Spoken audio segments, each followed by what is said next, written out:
Хэлэхэд хэцүүч гэлээ. Хэлэхээс өөр арга алга. Би ээж чинь биш гэж хэлэхэд бараг л амьсгаа минь дасалдах шиг болж байна. Хатуу жам гэдэг үхэхэд биш. Үннийг хэлэхэд ч байдаг гэдгийг одоо л би биеэрээ мэдэрч байна. Ээжээс нь энэ үг яаж уруулд авч байгааг чи мэдэхгүй л дээ. Нулимс минь дотгошоо урсаж байна.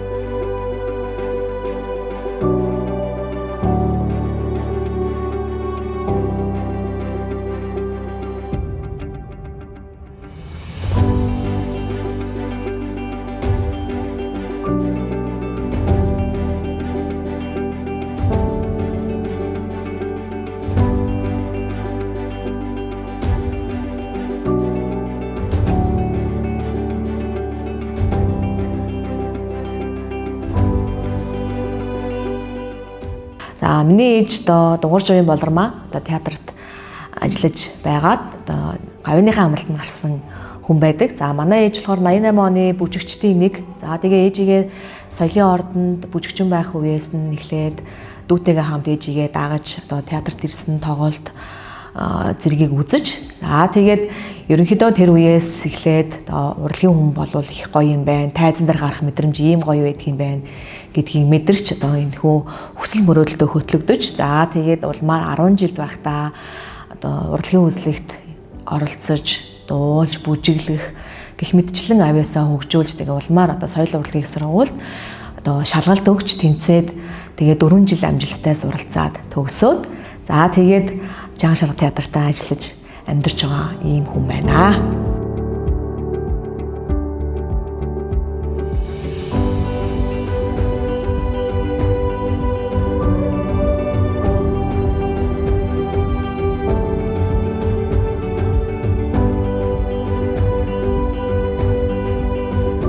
За сайн байцгаана уу? Намайг Отгонбаатарын Ганчим гэдэг. За би ерөнхий боловсролын 2 дугаар бүрэн дунд сургуулийг 2009 онд төгсөөд 2009 оноос 2013 оны хооронд Монгол Улсын соёл урлагийн их сургуулийн театр урлагийн сургуульд жүжигчний мэргэжлэр Монгол Улсын гавьяат жүжигчин Дэмэд Баатар багшийн удирдлаганд орж сурч төгссөн байгаа. 2013 оны 6 сард бид бүхэн сургуулаа төгсөөд Жан шарга театрынхаа босгоор алхан орж ирсэн. Тэгэхэд бид бүхнийг маш гоё халуун дотноор манай удирдлагууд ажилтан албан хаагчид ахигч нар маань бид бүхнийг бас тасаж авч ирсэн. За 2013 оноос хойш 12 дахь жилээ ингээд тасралтгүй ажиллаж амьдарч байгаа. 2013 оны 9 сард буюу манай соёлын ордон байгуулагдсны түүхт ой болж исэн. За тэгээд тухайн ойн баярын хүндэтгэлийн концертыг би ангийнхаа найзтай жүжигчин Очир Жансантайгаа хамтран хөтлөх ийм даалгаврыг тухайн үед ерөнхий найруулагчаар ажиллаж байсан Монгол Улсын нэрүүний ажилтан далайн найруулагчийнхаа үед чиглүүлснээр хөтлөх болсон. За тэгээд тухайн үед мэдээж анх тайзан дээр гарч байгаа олон хүний өмнө гарна гэдэг нь маш их сандрал байсан. За тэгээд сандраад тухайн үед миний биед төржсэн сэтгэл гэх юм бол маш их ингээд мик барьчаад ингээд гар маань ингээд тогтож чадахгүй ингээд жичрээд за тэгээд палаж өмссөн палажны ингээд дотор талд ингээд хөл маань ингээд жичрээд хэдий тэрийгээ ингээд жичирж байгааг өөрөө мэдэрч байгаа ч гэсэн тухайн зэрэгдэл суусан олон ийм сайхан үзэгчдтэй баяраа тэмдэглэж байгаа хүмүүстэй мэддэхгүй тулд ингээд тухайн өөрт төрсэн үйл явдлыг нууж тэгээд тухайн тоглолтынхоо арга хэмжээг амжилттай хөтлөж ард нь гарч ирсэн. Энэ хүү надад хамгийн анх төрж ирсэн үзэгчдтэй харьцах, алга ташлтыг мэдрэх, уур амьсгалд өөрийгөө оруулах гэх зэрэг маш олон мэдрэмжүүдийг зэрэг авч ирсэн тийм цаг үе байна. За бид бүхэн соёл урлагийн сургуульд сурч явах хугацаанд тийм ээ мэргэжлийн хичээлүүдээс гадна онлайн төвшөнд маш их мэдлэг боловсролыг авдаг. За тэгээд бид бүхэнд тайзны хөдөлгөөн, дуулах үр зүй, бүжгийн хичээл, тайзны хөдөлгөөн гэх зэрэг хичээлүүдэд орж исэн. За энэ хичээлүүдэд орж багш нараас олж авсан мэдлэг дуршлагынхаа хүрээнд миний хувьд дуулах их сонирхолтой. За тэгээд бүжиглэх бас их дуртай.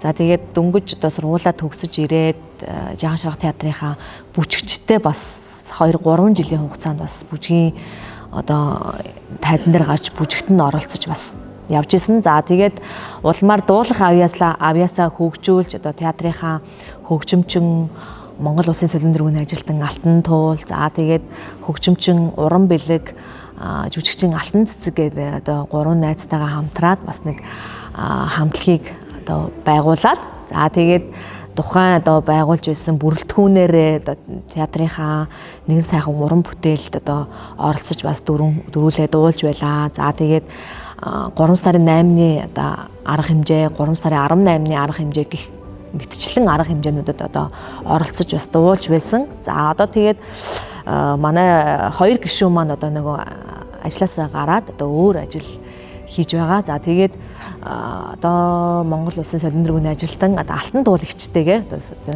сүүлийн үед одоо уран бүтээл дээрээ гэх юм уу те одоо дууныхаа одоо уран бүтээл дээр ингээд ажиллаж одоо ажиллах гээд хоорондоо ингээд ярилцлагын төвшин ингээд явж байгаа. Тун удахгүй бас ингээд туулагчийн зохиосон нэгэн сайхан уран бүтээлийг бас гаргах гээд ингээд бэлдэж байна. Тэгээ ер нь одоо жүжигчин хүн бол одоо аль нь мэрэгжлийг одоо төгс эзэмшсэн байх шаардлагатай гэдэг шалгуурыг одоо үндсэн дээр би өөрөө энэ хүү одоо авьяасаа ингээд өөрийнхөө хэмжээнд ингээд хөгжүүлж байгаа. Анхны тайз маань одоо соёлтын баяр сайхны зохиол Үнний босгог гэдэг жүжигэн дээр би төхөн ажиллаж исэн. За тэгээд тэрний дараагаар одоо хайрын жүжигийн сар гэж зарлагдаад 11 сард би төхөн сард 4 жүжигийг одоо тоглож одоо амжилттай тэр тоглолтынхаа ард гарч ирсэн. За хүний мөс, за Батэр Зүдмагийн зохиол Миний хайрыг хүлээ, соёлтын баяр сайхны зохиол одоо хайрыг хайрал одоо золиос гэсэн одоо 4 жүжигийг маш амжилттай тоглож ирсэн. За тэрнээс хойш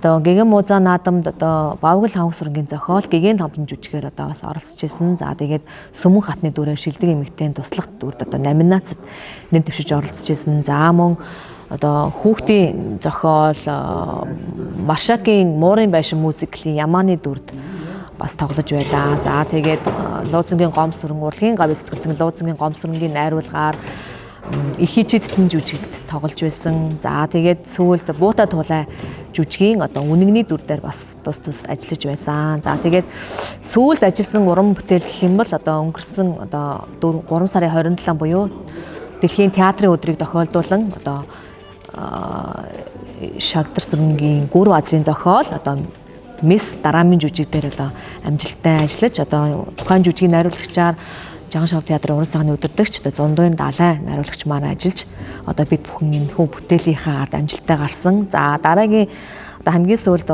тоглосон уран бүтээл маань 10 жилийн одоо ерөнхий боловсролын 10 жилийн хүүхдүүдийн одоо нөхөрлөл хайр дурлалын тухай өгүүлдэг одоо манай театрын ерөнхий найруулагч Эрдэнэ Үерийн найруулгаар Ромео өх ёсгүй жүжигийн одоо мөнхцгийн дүр дээр тус ажилласан байгаа. За одоо ингээд ажилд ороод хамгийн анхны уран бүтээлд одоо бид бүхэн одоо ханцун шамлан ороод байж гин. За 11 сард буюу манай театр өвөл цагийн нээлт гэж одоо арга хэмжээ зохион байгуулдаг. За энэхүү одоо арга хэмжээний хүрээнд Монгол Улсын соёлын дөрвийн ажилтан ерөнхий найруулагч Эрдэнэ Үерийн найруулгаар одоо найдангийн ган хуйг багшийн орчуулга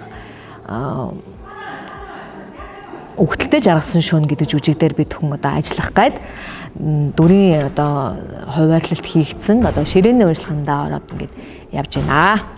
Би одоо 12 жил одоо ажиллах хугацаанд би ер нь дэлгэцийн уран бүтээлд ерөөсөө оролцсон тоглож байгаагүй.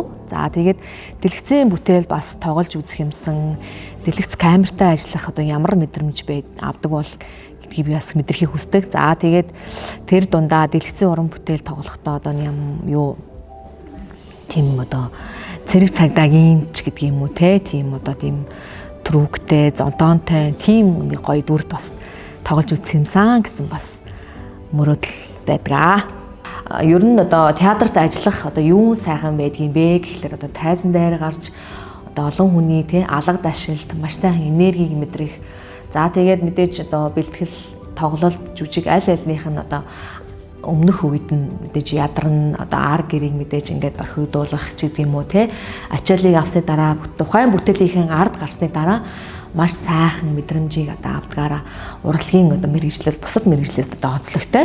За тэгээд тухайн бүтээлийнхээ ард гараад одоо зэрэгдлээс буюу үзэгчдээс одоо халуун алга ташлтыг авах мэдрэмж үнэхээр гоё байдаг. За ингээд надтай танилцаж тийм ээ одоо миний энэхүү 12 жилийн хугацаанд бүтээсэн амьдрал одоо миний бүтээлтэй танилцаж тийм миний ертөнцөөр одоо хэсэгэн хугацаанд ч гэсэн аялсан та бүхэндээ маш их баярлалаа. Тэгээд театр бол одоо ариун сүм. Ингээд манай театрын үүд халга та бүхний өмнө үргэлж нээлттэй байх болно. Бид бүхэн та бүхнийг соён гэгэрүүлэх үйлсэд одоо хүчин зүтгэж цаашдаа илүү сайхан уран бүтээлүүдийг туурвж та бүхнийхээ халуун алга ташлтанд өнгөрөхөд чин сэтгэлээсээ бэлэн байгаа шүү гэдгийг хэлхийг хүсэж байна. Ингээд Жахан Шарга театрынхаа хамт олонд ажлын өндөр амжилт хүсье. Хайртай гэр бүлийнхэндээ бас эрүүл их сайн сайхан бүхнийг хүсэж байна.